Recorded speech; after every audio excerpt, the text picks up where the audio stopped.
ونعوذ بالله من شرور أنفسنا ومن سيئات أعمالنا من يهده الله فلا مضل له ومن يضلل فلا هادي له أشهد أن لا إله إلا الله وحده لا شريك له وأشهد أن محمدًا عبده ورسوله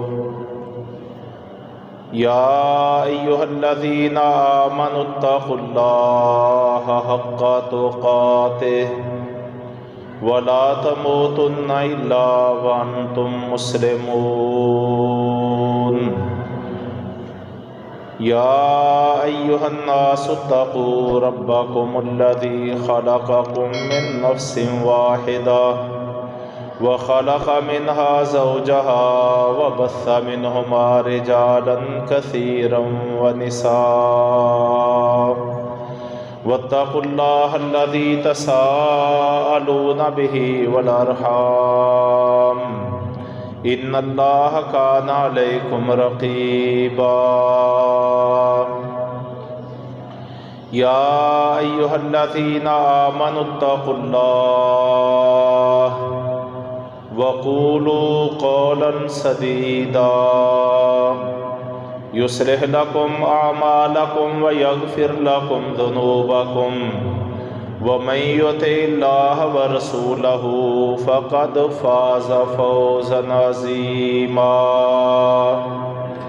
أما بعد فإن خير الحديث كتاب الله وخير الهدي هدي محمد صلى الله عليه وسلم وشر الأمور محدثاتها وكل محدثة بدعة وكل بدعة ضلالة وكل ضلالة في النار أعوذ بالله من الشيطان الرجيم بسم الله الرحمن الرحيم يا أيها الرسل كلوا من الطيبات واعملوا صالحا إني بما تعملون عليم۔ محترم بھائیو، گزشتہ خطبہ جمعہ میں ہم نے ان عوامل کا تذکرہ کیا تھا کہ جن سے رزق میں بے برکتی پیدا ہوتی ہے، جن سے رزق میں برکت پیدا ہوتی ہے، اللہ کی رحمت اور فضل شامل حال ہوتا ہے اور انسان کے رزق میں اضافہ ہوتا ہے۔ ہم نے تقریباً 10 ایسے عوامل پیش کیے تھے کہ اگر ان کو اختیار کیا جائے تو اللہ تبارک و تعالی رزق کی فراوانی عطا فرماتا ہے، رزق میں برکت عطا فرماتا ہے۔ اور یہ بنیادی بات بھی عرض کی تھی کہ رزق اللہ کے ہاتھ میں ہے، ان اللہ هو الرزاق، اللہ ہی رزق دینے والا ہے اور رزق کے سارے خزانے اللہ کے پاس ہیں۔ وَإِن مِّن شَيْءٍ إِلَّا عِندَنَا خَزَائِنُهُ، ہر چیز کے خزانے ہمارے پاس موجود ہیں اور رزق کے فیصلے اللہ آسمانوں پہ کرتا ہے۔ وَفِي السَّمَاءِ رِزْقُكُمْ وَمَا تُوعَدُونَ، آسمانوں میں تمہارا رزق ہے۔ تو رزق دینے والا بھی اللہ، رزق کے خزانے بھی اللہ کے پاس، اور جس کو چاہے جتنا چاہے رزق عطا فرما دے۔ یہ سب کچھ کنٹرول اللہ کے ہاتھ میں ہے۔ تو اور یہ بات بھی عرض کی تھی ہم نے کہ اگر رزق حلال کی تلاش کی جائے، رزق حلال کی، تو اللہ کی طرف سے برکت آتی ہے۔ یہی وجہ ہے کہ اللہ کے سب سے برگزیدہ بندے اللہ کے رسول ہیں۔ اللہ تبارک و تعالیٰ نے اپنے رسولوں کو مخاطب ہو کے یہ حکم دیا ہے، یا ایھا الرسل کلوا من الطیبات، اے میرے رسولو تم نے پاکیزہ رزق استعمال کرنا ہے، پاکیزہ چیزوں سے کھانا ہے۔ وَاعْمَلُوا صَالِحًا، تمہارا رزق، تمہاری خوراک پاکیزہ چیزیں ہونی چاہیے، اور تمہارے اعمال بھی صاف ستھرے اور نیک ہونے چاہیے، اس لیے کہ میں تمہارے تمام اعمال کو جانتا ہوں۔ یہ اللہ نے کن کو حکم دیا؟ اپنے رسولوں کو۔ رسولوں کے بعد درجہ ہے ایمان والوں کا، تو اللہ تبارک و تعالیٰ قرآن کی سورہ البقرہ میں ایمان والوں کو خطاب کرتے ہیں، فرمائے یا ایھا الذین آمنوا کلوا من طیبات ما رزقناکم، اے ایمان والو ان پاکیزہ چیزوں سے کھانا ہے جو ہم نے تمہیں عطا فرمائی ہیں۔ تو یہاں پر ایمان والوں کو خطاب کر کے بھی اللہ تبارک و تعالیٰ نے پاکیزہ رزق استعمال کرنے کا حکم دیا ہے۔ اور ایمان والوں کے بعد انسانیت کا درجہ ہے، اس میں ایمان والے بھی ہیں، کافر بھی ہیں، منافق بھی ہیں، فاسق بھی ہیں، فاجر بھی ہیں، ہندو بھی ہیں، یہودی بھی ہیں، مسیحی بھی ہیں، مختلف سوچ رکھنے والے، رنگ اور نسل اور مذہب رکھنے والے انسان۔ اللہ تبارک و تعالیٰ نے پوری نوع انسانیت کو مخاطب کیا، فرمایا یا ایھا الناس کلوا مما فی الارض حلالا طیبا، اے انسانوں اس میں سے کھاؤ، زمین میں سے جو ہم نے تمہیں حلال اور پاکیزہ رزق عطا فرمایا ہے۔ تو گویا کہ رسولوں کو حکم، مومنوں کو حکم، اور پوری نوع انسانیت کو اللہ تبارک تعالیٰ کا یہ ارشاد عام ہے کہ تم نے حلال اور پاکیزہ رزق کھانا ہے۔ حلال اور پاکیزہ رزق کون سا ہے؟ وہ کہ جس میں حرام کی ملاوٹ نہ ہو، حرام کی ملاوٹ نہ ہو، جو باطل طریقے سے اور باطل وسائل استعمال کر کے، اللہ کے ناپسندیدہ طریقے استعمال کر کے جو رزق کو ہوس کی بنیاد پہ، لالچ اور طمع کی بنیاد پہ اکٹھا کیا جاتا ہے، اس سے بچ کے جو حلال طریقے سے کمایا جاتا ہے وہ رزق حلال ہے، وہ رزق طیب ہے، وہ اللہ تبارک و تعالیٰ کے حکم کے مطابق ہے۔ نبی کریم صلی اللہ علیہ وسلم فرماتے ہیں کہ اللہ تبارک و تعالیٰ کو سب سے زیادہ پاکیزہ رزق وہ ہے اللہ کے ہاں جو آدمی اپنے ہاتھ کے ذریعے کمائے، محنت کر کے کمائے۔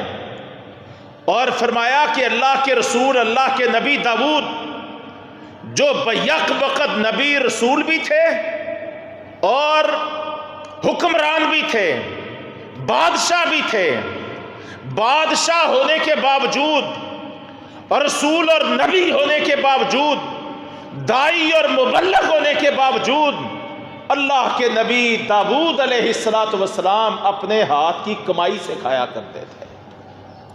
تو اسی چیز کا اللہ تبارک و تعالیٰ نے ہمیں حکم دیا ہے، اور خبیث رزق کھانا اور حرام کھانا اور باطل ذرائع سے رزق اکٹھا کرنا، اس سے اللہ تبارک و تعالیٰ نے ہمیں قطعی طور پہ منع کیا ہے۔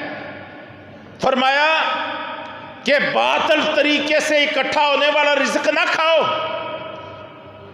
باطل طریقے سے اکٹھا کیے جانے والا رزق استعمال نہ کرو۔ اور ایسے ذرائع بھی نہ اختیار کرو کہ حکمرانوں کو رشوت دے کے تم لوگوں کے مالوں پہ ناجائز حاکم بن جاؤ اور اپنی ملکیت میں لے آؤ، اس سے بھی تم نے اپنے آپ کو بچانا ہے۔ تو یہ اللہ تبارک تعالیٰ قرآن میں اس چیز کا جا بجا اللہ تبارک تعالیٰ حکم دیتا ہے کہ باطل طریقے سے، حرام طریقے سے، حرام کی کوئی بھی شکل اختیار کر کے، اللہ کی ناپسندیدہ کوئی بھی طریقہ اختیار کر کے جو تم مال و دولت اکٹھا کرتے ہو اس میں سے نہ کھاؤ، اس کے قریب نہ جاؤ، اور رشوتیں دے کے حکمرانوں کو، تھانے داروں کو، وکیلوں اور ججوں کو، اور جناب فیصلہ سازوں کو جناب رشوتوں سے نواز کے تم مال کے اپنے حق میں فیصلے نہ کرواؤ۔ یہ مال باطل مال ہے، یہ مال حرام مال ہے، اور یہ بے برکتی سے دو چار مال ہے۔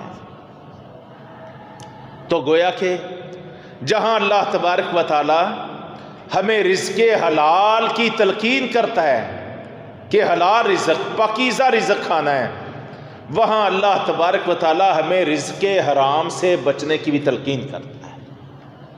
اور نبی کریم صلی اللہ علیہ وسلم نے ارشاد فرمایا، آپ نے فرمایا کہ لوگوں پر ایک زمانہ ایسا آئے گا، لوگوں پر، میری امت پر یا لوگوں پر ایک زمانہ ایسا آئے گا کہ آدمی کو پرواہ ہی نہیں ہوگی، وہ جو کما رہا ہے، جس سے بینکوں کے کھاتے بھر رہا ہے، جس سے بیوی بچوں کا پیٹ پال رہا ہے، انسان کوئی پرواہ نہیں کرے گا کہ وہ رزق حلال ہے یا رزق حرام ہے۔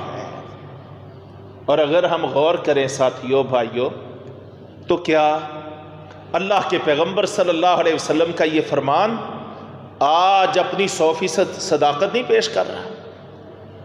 دور دور تک چلے جائیں، آج مال کے بارے میں، رزق کے بارے میں، سرمایہ کے بارے میں یہ حلال اور حرام کا تصور یہی ناپید ہو گیا ہے معاشرے سے، یہ تصور ہی باقی نہیں رہا۔ کسی کو کوئی پرواہ نہیں ہے کہ اس کے ہاں رزق حلال کا آ رہا ہے یا حرام کا آ رہا ہے، دولت کون سی اکٹھی ہو رہی ہے، یہ ظلم کے نتیجے میں، یہ غصب کے نتیجے میں آ رہی ہے، یا اپنے ہاتھ کی محنت کے نتیجے میں اللہ تبارک تعالیٰ اس کو عطا فرمائے۔ تو یہ بہت بنیادی مسئلہ ہے، اس کو سمجھنے کی ضرورت ہے۔ جس پیٹ میں حلال رزق نہیں جائے گا بھائیو، یہ وجود اللہ کے ہاں ناپسندیدہ قرار پائے گا، مسترد قرار پائے گا۔ اور نبی کریم صلی اللہ علیہ وسلم فرماتے ہیں، آپ نے فرمایا کہ ایک بندہ لمبا سفر کرتا ہے، اور بڑے لمبے سفر کے نتیجے میں وہ حج کا سفر بھی ہو سکتا ہے کہ حج ارکان اسلام میں ایک اعلیٰ ترین رکن ہے، حج کا سفر بھی ہو سکتا ہے، جہاد کا سفر بھی ہو سکتا ہے، اور بھی کوئی دنیاوی یا دینی مقصد کے لیے سفر ہو سکتا ہے، اور اتنا لمبا سفر کہ آدمی کے بالوں پر بھی گرد و غبار پڑ جائے اور اس کے پاؤں پر بھی مٹی اٹھی ہوئی ہو، اور لمبا سفر طے کر کے جناب پراگندہ بالوں والا اور پراگندہ وجود والا، اس حالت میں وہ اللہ تبارک تعالیٰ کے سامنے ہاتھ اٹھائے کہ یا اللہ مجھے یہ عطا فرما، یا اللہ مجھے یہ عطا فرما، یا اللہ ایسا کر دے، یا اللہ ایسا کر دے، وہ دعا کے لیے ہاتھ اٹھائے۔ نبی کریم صلی اللہ علیہ وسلم فرماتے ہیں کہ اس کی دعا کیسے قبول ہوگی، حالانکہ اس کا لباس بھی رزق حرام سے، اس کی خوراک بھی رزق حرام سے، اس کی غذا بھی رزق حرام سے، اس کا کھانا بھی رزق حرام سے، ہر چیز حرام کے رزق سے۔ فَأَنَّا يُسْتَجَابُ لَهُ، اللہ تبارک تعالیٰ اس کی دعاؤں کو کیسے قبول کرے گا؟ تو دعاؤں کی قبولیت نہ ہونے کا ایک بہت بڑا سبب اس حدیث میں نبی کریم صلی اللہ علیہ وسلم نے رزق حرام کو قرار دیا ہے۔ اللہ تبارک و تعالی ہمیں رزق حرام سے بچنے کی توفیق عطا فرمائے۔ ساتھیو، آج میں مختصر انداز میں آپ کے سامنے چند پوائنٹ پیش کرنا چاہتا ہوں، جس سے یہ بات واضح کرنا چاہتا ہوں کہ کن کن راستوں سے اور سوراخوں سے ہمارے یہاں حرام مال داخل ہوتا ہے۔ حرام مال کے کون کون سے ذرائع ہیں، کون کون سے وسائل ہیں، اور یہ بیان کرنے کا مقصد کیا ہے؟ تاکہ ہم ایسے ذرائع کو روک دیں اور اللہ کی عطا کردہ رزق حلال پر قناعت کرنے والے بن جائیں، اس پر اکتفا کرنے والے بن جائیں، اور نہ خود، نہ اپنے بیوی بچوں کے لیے، نہ اپنی زندگی اور مستقبل کے لیے ہم رزق حرام کا لالچ اور اس کی ہرس کو اپنے وجود سے، اپنی زندگی کی سرگرمیوں سے نکال دیں۔ تو کون سے ذرائع ہو سکتے ہیں؟ ایک ذریعہ چوری کا مال۔ چوری کا مال لوگ چوری کرتے ہیں۔ اب چوروں کے بھی مختلف انداز ہیں، چھوٹے سے لے کر بڑے تک۔ آج کل وہ پرانا دور باقی نہیں بچا ہے کہ جناب رات کے اندھیرے میں، تاریکی میں جناب چور چپکے سے آتے، گھر میں داخل ہوتے اور دو چار چیزیں، کوئی زیور، کوئی نئے کپڑے، کوئی ایک دو اچھی فینسی چیزیں اٹھاتے اور بھاگ جاتے۔ آج کل چوری کا یہ انداز لگ بھگ ختم ہو گیا ہے۔ چوریوں کے نئے ڈیزائن، مال چوری کرنے کے، ملکوں کے، ریاستوں کے، عوام کے خزانے چوری کرنے کے نئے طریقے، نئے ڈیزائن وہ واقع ہو چکے ہیں۔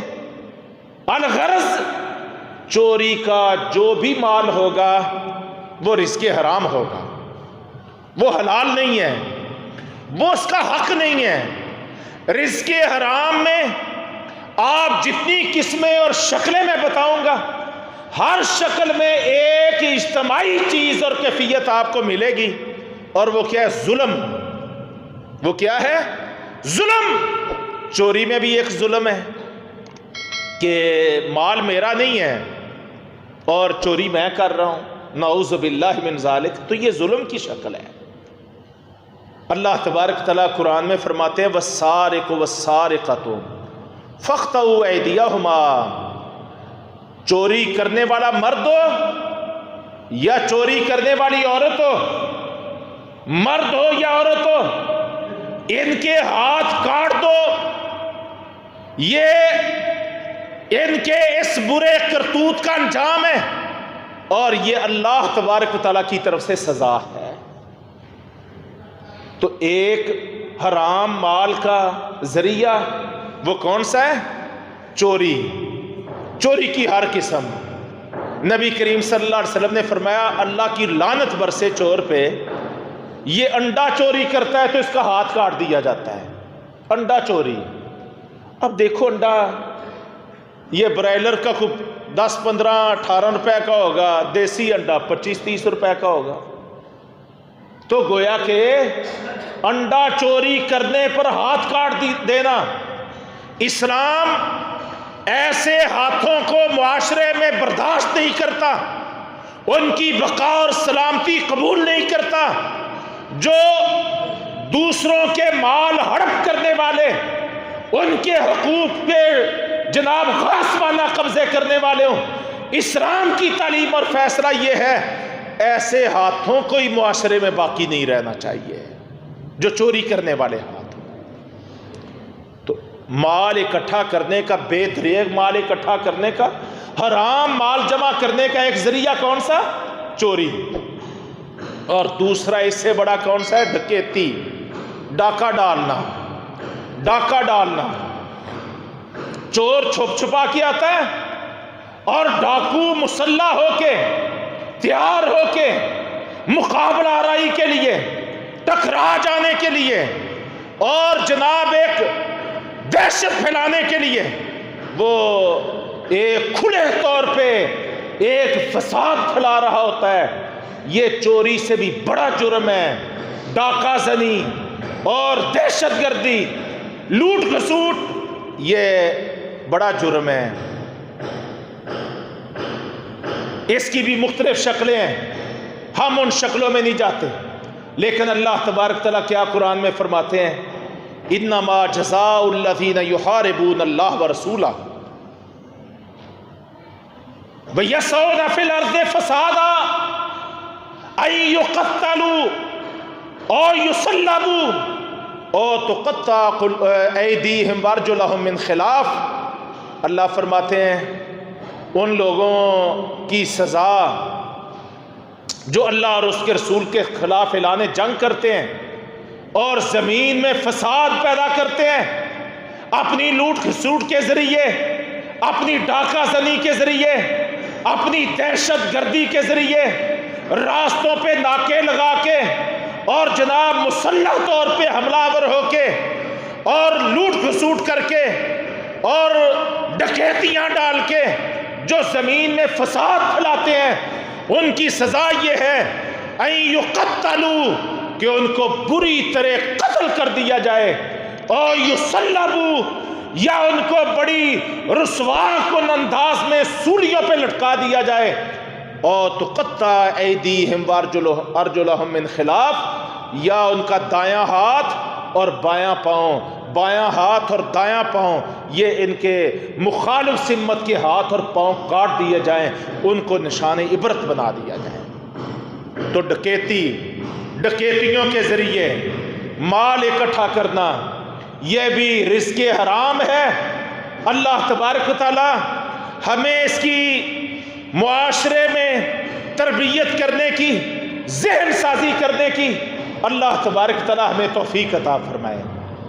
تیسرا بھائیو، جوا کھیلنا، جوے کے ذریعے آپ کسی جگہ پہ بیٹھے ہیں اور جناب شروع ہو گیا ہے، شرطیں لگنا شروع ہو گئی ہیں، فلاں ٹیم اگر جیت جائے گی تو فلاں کو جناب یہ سب کچھ مل جائے گا، اور فلاں ہار گیا تو فلاں کے حق میں۔ جوے کی جتنی شکلیں موجود ہیں معاشرے میں یہ سب کی سب حرام ہیں، ان میں سے کوئی بھی حلال نہیں ہے، ان میں سے جوے کی کوئی شکل حلال نہیں ہے، اور آج اس کی جدید سے جدید ترین شکلیں موجود ہیں، بہت ماڈرن شکلیں موجود ہیں، لیکن جوا ہو اور اس کی کوئی بھی شکل ہو تو یہ اللہ تبارک تعالیٰ نے اس کو حرام قرار دیا ہے۔ فرمایا اللہ تبارک تعالیٰ فرماتے ہیں، یا ایھا الذین آمنوا انما الخمر والمیسر والانصاب والازلام رجس من عمل الشیطان۔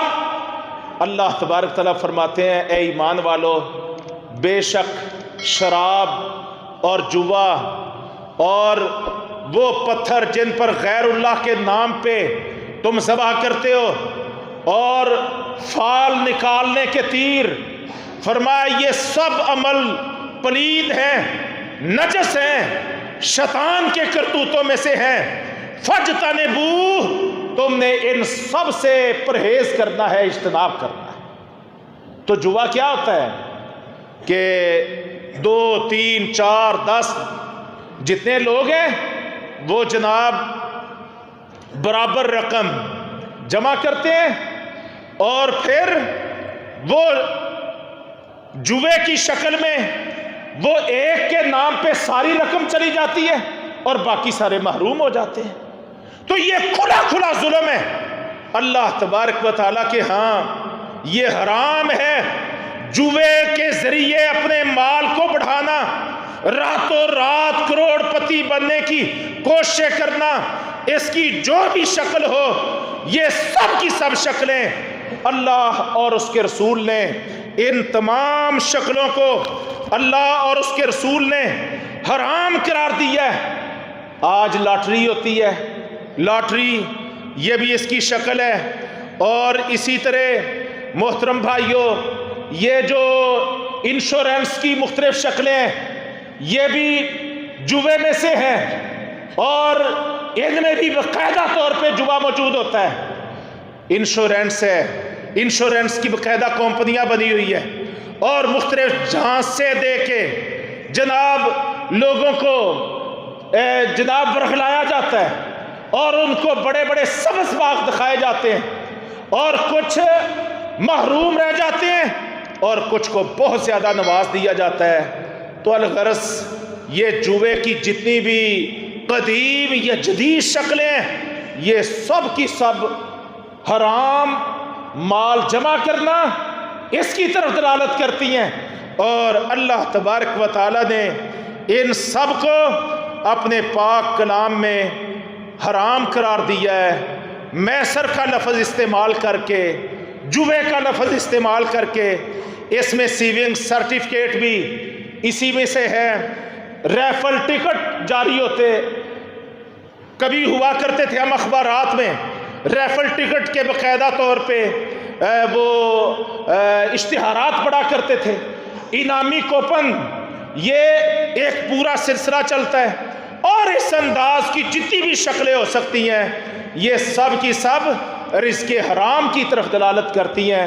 اللہ ہمیں بھی اور اپنے معاشرے کو ان ساری چیزوں سے، لعنتوں سے بچنے کی توفیق عطا فرمائے۔ چوتھی شکل حرام کی اور بدترین شکل وہ سود ہے، سودی کاروبار، سودی لین دین۔ اللہ تبارک تعالیٰ قرآن میں فرماتے ہیں، یا ایھا الذین آمنوا اتقوا اللہ وذروا ما بقی من الربا ان کنتم مؤمنین فإذ لم تفعلوا فاذنوا بحرب من اللہ ورسولہ۔ اللہ تبارک تعالیٰ فرماتے ہیں، ایمان والو اللہ سے ڈر جاؤ، اللہ کا تقوی اختیار کرو، اور جو بھی تمہارا زیر گردش باقی ماندہ سود ہے اس سے توبہ طائب ہو جاؤ، اس سے اعلان برات کر دو، فوراً واپس پلٹ آؤ، اللہ سے توبہ کر لو۔ اگر ایمان موجود ہے، تم ایمان والے ہو، تو فوراً سود کے کام سے، عمل سے، کاروبار سے توبہ طائب ہو جاؤ۔ اور فرمایا اگر ایسا نہیں کرو گے فَأْذَنُوا بِحَرْبٍ مِّنَ اللَّهِ وَرَسُولِهِ، پھر اللہ اور اس کے رسول کے خلاف جنگ کے لیے تیار ہو جاؤ۔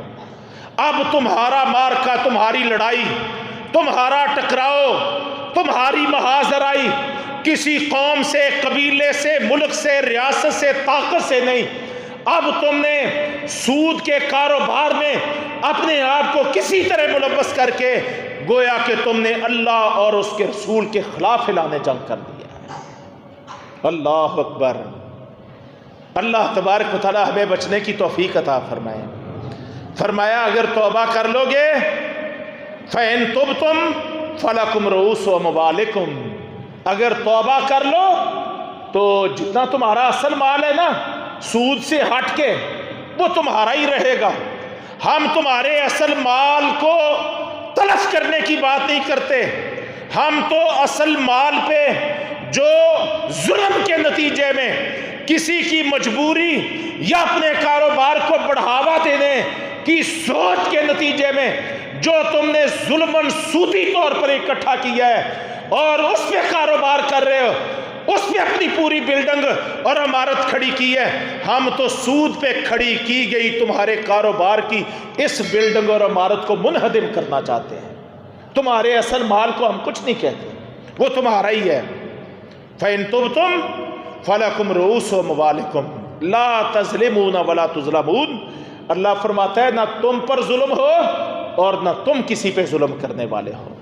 تو سود بھائیو، سود کی حرمت کی سب سے بڑی وجہ، اس کی ٹوٹلی بنیاد، وہ اس کی جو بھی شکل آپ بنا لیں وہ ظلم پہ ہوتی ہے، ناانصافی پہ ہوتی ہے، لوٹ کھسوٹ پہ ہوتی ہے، حق تلفی پہ ہوتی ہے، اور اللہ ظلم اور کسی دوسرے کی حق تلفی کو برداشت اور پسند نہیں کرتا ہے۔ یہی وجہ ہے کہ اللہ تبارک تعالیٰ سود خور کے مال میں کبھی برکت نہیں دیتا، بلکہ سود خور جتنی محنت کرتا جائے اللہ فرماتے ہیں یمحق اللہ الربا، اللہ تبارک تعالیٰ سود کو مٹاتا چلا جاتا ہے، تباہ کرتا جاتا ہے۔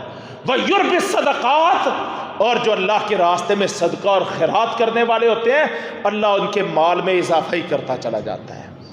اب اللہ کسی کے مال کو تلف کرے، تباہ کرے، وہ 1000 ٹانگیں مار لے، 1000 ہاتھ پاؤں مار لے، اس کے مال میں کبھی برکت آ سکتی نہیں، برکت نہیں آ سکتی۔ ایک تو مال میں برکت نہیں، اور پھر جانتے ہو اس کا وبال کیا ہے؟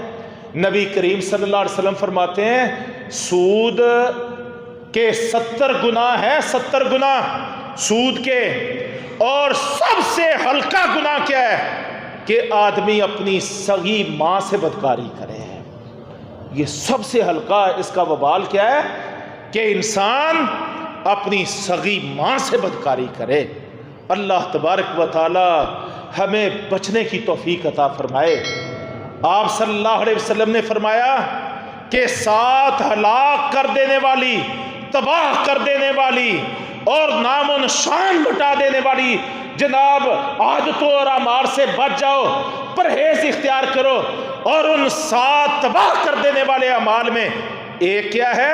سود کا کھانا، سود کا کھانا۔ اس سے اللہ تبارک و تعالیٰ تباہی اور بربادی لاتا ہے۔ آج ہم دیکھتے ہیں حکومتوں کو یہ جناب منظم نہیں ہو رہی، مستحکم نہیں ہوتی۔ ہم مختلف اداروں کو دیکھتے ہیں، مختلف لوگوں کو دیکھتے ہیں۔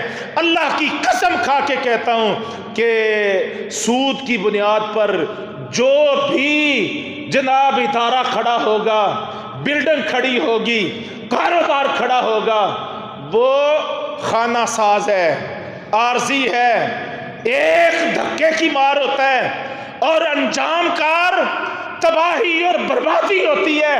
ہم نے بڑوں کو سود خوری کے نتیجے میں ایسے اونٹے منہ اپنی آنکھوں کے سامنے گرتے ہوئے دیکھا ہے۔ تو چوتھی چیز جو ہم نے عرض کی وہ سود ہے۔ سود کی ہر شکل کو اگر ہم اس کو باطل قرار دے لیں گے، انشاءاللہ ہم رزق حرام کی اس بدترین شکل سے اپنے آپ کو بچا لیں گے۔ 5ویں شکل، جھوٹی قسمیں کھا کے کسی کا مال بٹورنا۔ یہ بھی باطل مال ہے۔ قسم جھوٹی کھا رہا ہے، سمجھتا ہے کہ میری قسم میں کوئی حق نہیں ہے، اور لوگوں کا مال غصب کرنے کے لیے جھوٹی قسمیں کھاتا ہے۔ آپ عدالتوں میں چلے جائیں، لوگ جھوٹی قسمیں ہی نہیں کھاتے، جھوٹی قسموں کے ساتھ ساتھ ہاتھ میں قرآن بھی اٹھا لیتے ہیں، ہاتھ میں قرآن بھی اٹھا لیتے ہیں۔ یہ پچھلے ہفتے چینلوں پہ ایک ویڈیو چلی،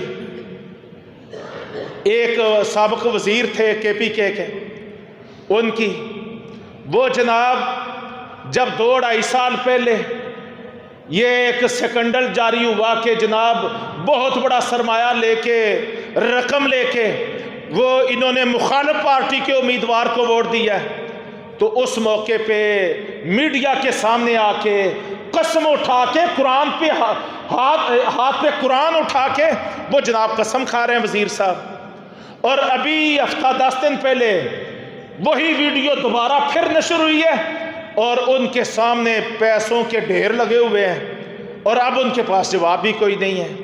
تو یہ ایک آدھ آدمی کا نہیں ہے، لوگ جھوٹی قسم کو حرام کمائی کا ذریعہ سمجھتے ہیں۔ تو جھوٹی قسموں کے ذریعے مال اکٹھا کرنا، یہ بھی جتنا مال اکٹھا ہوگا یہ پاکیزہ رزق نہیں ہوگا، یہ حرام اور باطل رزق ہوگا۔ اسی طرح بھائیوں، ماپ تول میں کمی کرنا، ماپ تول میں کمی کرنا۔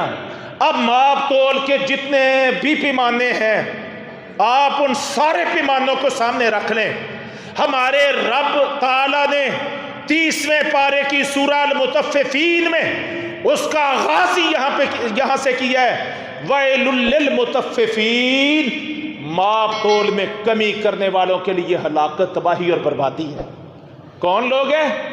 جب خود کوئی چیز لیتے ہیں تو پورا ماپ اور پورے تول کے ساتھ لیتے ہیں، اور جب دوسروں کو دیتے ہیں تو ڈنڈی مارتے ہیں۔ ان کے لیے ہلاکت ہے، تباہی ہے اور بربادی ہے۔ اور ابن ماجہ میں نبی کریم صلی اللہ علیہ وسلم نے ارشاد فرمایا جو قوم ماپ تول میں کمی بیشی کرنا شروع ہو جاتی ہے، اللہ تبارک تعالیٰ ان پر 3 طرح کے عذاب مسلط کرتا ہے۔ پہلا عذاب قحط سالی کا، اللہ ان پہ قحط سالی نازل کر دیتا ہے، اور دوسرا عذاب ہے مہنگائی کا، اللہ تبارک تعالیٰ مہنگائی کا عذاب ان پہ مسلط کر دیتا ہے، اور تیسرا عذاب ہے اللہ ایسی قوموں پہ ظالم حکمرانوں کو مسلط کر دیتا ہے۔ ایک عمل، ماب تول میں کمی، اور سزائیں کتنی؟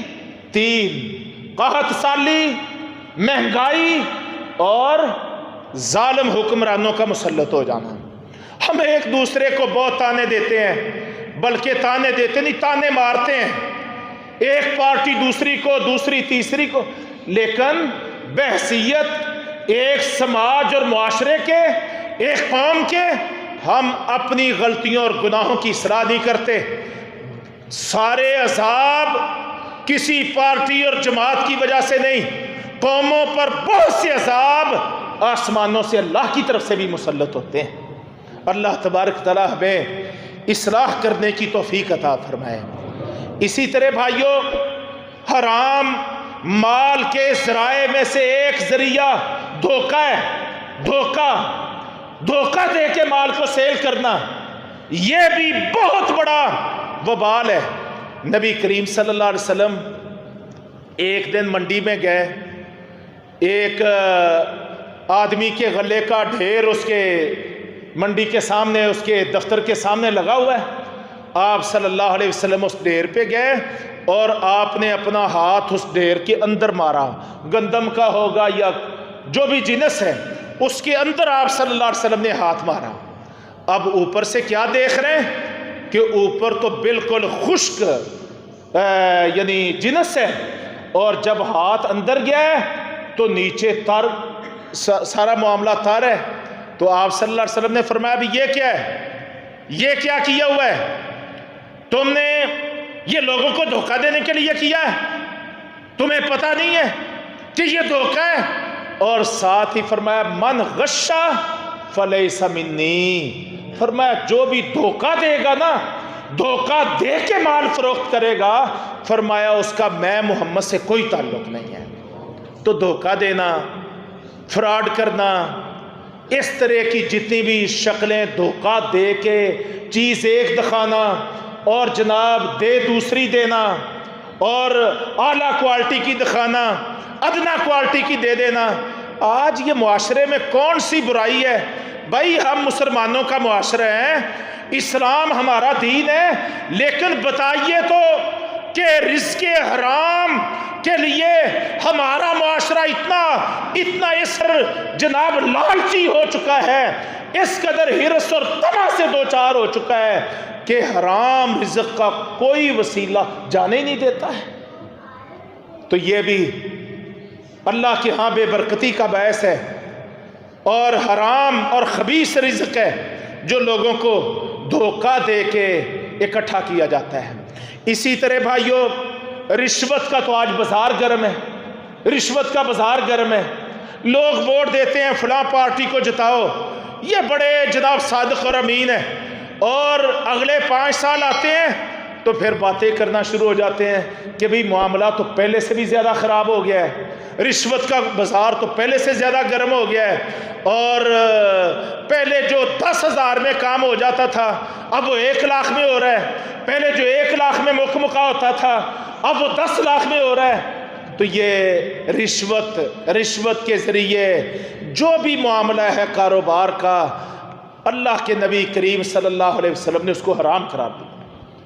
فرمایا لانا رسول اللہ صلی اللہ علیہ وسلم الراشی والمرتشی، اللہ کے رسول لعنت کرتے ہیں رشوت دینے والے پر اور رشوت لینے والے پر، اور ان دونوں کا مکا کرنے والے پر، ان دونوں کے درمیان ڈائلاگ کرنے والے پہ، ڈیلنگ کروانے والے پہ اللہ کے رسول ان تینوں پہ لعنت کرتے ہیں۔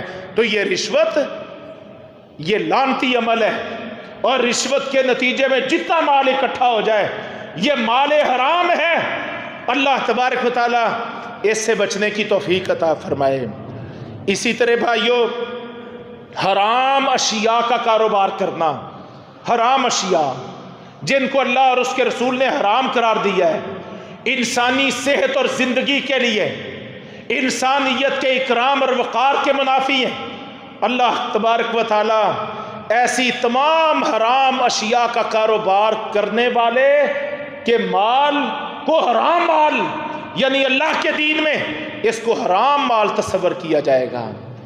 اب آپ غور کر لیجئے، لسٹیں بنا لیجئے، آپ لمبی لسٹیں بنا سکتے ہیں، مارکیٹوں میں چلے جائیں، کتنی ایسی دکانیں، کاروبار آپ کو جناب چلتے ہوئے نظر آئیں گے جو اللہ کی حرام کردہ چیزوں پر، ان کی بنیاد پر موجود ہیں۔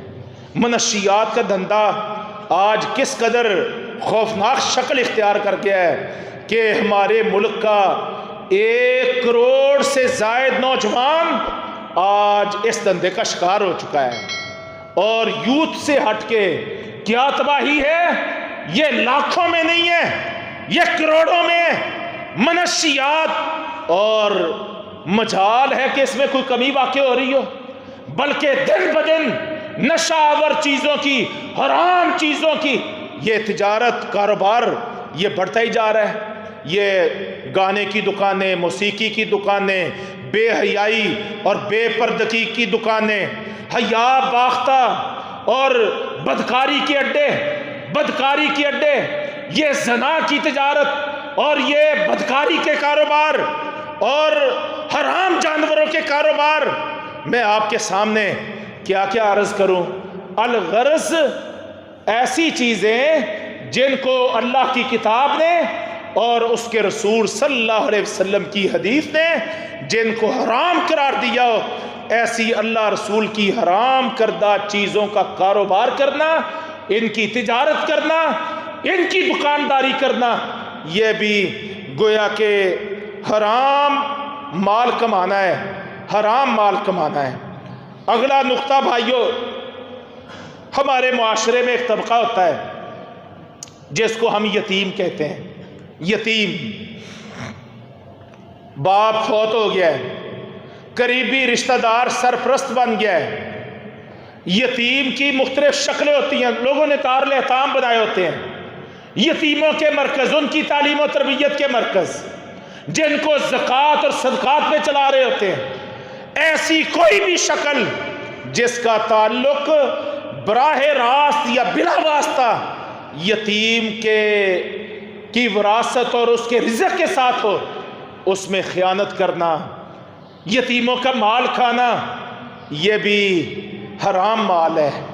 اللہ تبارک تعالیٰ قرآن میں فرماتے ہیں، فرمایا ان الذین یاکلون اموال الیتامی بظلم، فرمایا جو لوگ یتیموں کا مال ظلم کے ساتھ کھاتے ہیں وہ اپنے پیٹ میں آگ بھر رہے ہوتے ہیں۔ حقیقت میں وہ اپنے پیٹ میں آگ لے جا رہے ہوتے ہیں۔ وَسَيَصْلَوْنَ سَعِيرًا، اور جب قیامت کا دن ہوگا تو ہم ان بدبختوں کو جہنم کی دہکتی ہوئی آگ کے سپرد کریں گے۔ تو یتیموں کا مال کھانا یہ بھی حرام کاروبار ہے، حرام یعنی رزق کی حرام شکل ہے۔ اسی طرح خیانت ہے، دھوکہ دہی، خیانت۔ نبی کریم صلی اللہ علیہ وسلم نے منافق کی 3 یا 4 خوبیاں، خصلتیں بیان کی ہیں، اور ان میں ایک کیا ہے کہ جب اس کے پاس کوئی امانت رکھی جائے تو وہ خیانت کرے، اور جو عوام کا مال ہوتا ہے، عوامی خزانہ ہوتا ہے، عوام کی دولت ہوتی ہے، وہ ریاست کے ذریعے ہو، حکومت کے ذریعے ہو، یا وہ جہاد کے ذریعے غنیمت کے مال کی شکل میں ہو، اس میں خیانت کرنا تو اور بڑا گناہ ہے۔ اللہ فرماتے ہیں وَمَن يَغْلُلْ يَأْتِ بِمَا غَلَّ يَوْمَ الْقِيَامَةِ، جو بھی ان مالوں میں خیانت کرے گا تو قیامت کے دن ہم اس کو لائیں گے، جو اس نے خیانت کی ہوگی وہ ساتھ ہی اس کی آئے گی، اور پھر یہ خائن بھی ہمارے سامنے اس وقت اپنی خیانت کیے ہوئے مال کے ساتھ ہی پیش ہوگا۔ فرمایا جس نے جوتے کے ایک تسمے کی بھی خیانت کی ہوگی، ایک چادر کی بھی خیانت جناب بیت المال سے کی ہوگی، تو قیامت کے دن ساری مخلوقات کے سامنے ہم اس کو پیش کریں گے اور وہ خیانت کردہ مال بھی اس کے ہاتھ میں ہوگا، اور یوں ساری مخلوقات کے سامنے ہم اس کو رسوا بھی کریں گے اور جہنم رسید بھی کریں گے۔ بھائیو، اور بھی کئی ایک جناب حرام کے وسائل ہیں، لیکن میں آخری ایک نقطہ بیان کر کے اپنی بات کو ختم کرتا ہوں۔ وہ کیا ہے؟ لوگ قرض کا لین دین کرتے ہیں، قرض۔ اب قرض میں بھی ایک بہت بڑی مصیبت موجود ہے، اور وہ کیا ہے کہ بعض اوقات قرض لینے والا اتنی اپنی مجبوری پیش کرتا ہے، ضرورت پیش کرتا ہے، اور جناب اس قدر لاچارگی پیش کرتا ہے، اور لاچارگی مجبوری پیش کر کے وہ ایک خطیر رقم قرض لے لیتا ہے۔ اب قرض دینے والا اس کے دل کے احوال کو نہیں جانتا ہوتا، لیکن اللہ تبارک تعالیٰ کی ذات وہ ہے جو علیم بذات الصدور ہے، جو دلوں کے بھید جانتی ہے۔ تو نبی کریم صلی اللہ علیہ وسلم نے فرمایا، اگر کوئی آدمی کسی دوسرے سے قرض لیتا ہے اور اس بنیاد پر لیتا ہے کہ میں نے ٹال مٹول سے کام لینا ہے اور یہ قرض واپس نہیں کرنا، فرمایا نبی کریم صلی اللہ علیہ وسلم نے، یہ آدمی اللہ کے دربار میں جب پیش ہوگا نا تو یہ چور کی حیثیت سے پیش ہوگا۔ اس نے قرض نہیں لیا، اس نے باقاعدہ چوری کی ہے۔ یہ ابن ماجہ میں اللہ کے نبی کا فرمان موجود ہے، اور نبی کریم صلی اللہ علیہ وسلم تو مقروض کا جنازہ نہیں پڑھا کرتے تھے۔ ایک آدمی کے جنازے کا اعلان ہوا، آپ پڑھانے کے لیے گئے، جب آپ جنازہ پڑھانے لگے تو آپ نے اعلان کیا کہ بھئی کیا اس کے ذمہ کو قرض تو واجب الادا نہیں ہے؟ تو لوگوں نے کہا ہاں 18 یا 19 درہم، 18 یا 19 درہم۔ یہ کتنی رقم بنتی ہوگی بھئی؟ یہ بہت بڑی اماؤنٹ نہیں ہے، 18 یا 19 درہم یہ رقم اس کے ذمہ واجب الادا ہے۔ نبی کریم صلی اللہ علیہ وسلم نے فرمایا صلو علی صاحبکم، بھئی اپنے ساتھی پر تم جنازہ پڑھ لو، میں تو نہیں پڑھوں گا۔ آپ صلی اللہ علیہ وسلم نے مقروض کا جنازہ پڑھنے سے انکار کر دیا، آپ پیچھے ہٹ گئے، آپ نے فرمایا میں نہیں پڑھتا۔ ابو قتادہ رضی اللہ عنہ آگے بڑھے، کہنے لگے اللہ کے نبی یہ میرا رشتہ دار تو نہیں لیکن مسلمان تو ہے نا، تو میں اعلان کرتا ہوں اللہ نے مجھے رزق دیا ہوا ہے، مال دیا ہوا ہے، اس کا جتنا بھی قرض ہے نا میں اس کے قرض کی ذمہ داری لیتا ہوں۔ ابو قتادہ رضی اللہ عنہ نے رزق یعنی قرض کی ذمہ داری لی ہے، تو آپ صلی اللہ علیہ وسلم آگے بڑھے اور آپ نے جنازہ پڑھایا ہے۔